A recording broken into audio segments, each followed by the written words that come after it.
I didn't grow up Lutheran. I was invited by some friends of mine to their church, St. John's in Atlanta. Wasn't brought up in a Lutheran church. I didn't grow up Christian at all. I was actually had become Christian through the Pentecostal church.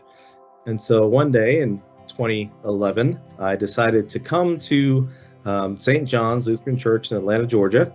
And I walked in the door, familiar only with Pentecostal style worship and Muslim style worship, which is very different than any Christian worship. And I walked in the door, and the first thing that hit me was the structure of liturgy. And it was just, for those of you who have lived with it all your life, you don't understand what a breath of fresh air it is. Just kind of the structure of this is the word, and now the pastor has to speak on this word that has been given. And then after the sermon and after all the hymn of the day, then it was communion. Every week was communion.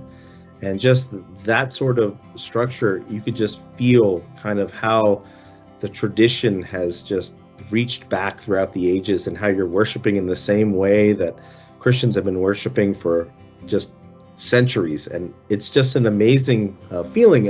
And I just felt so at home in that worship. It's too easy to look at service and see it as kind of, this is a rote thing, and we're just reading words, and we're just, kind of going through a script.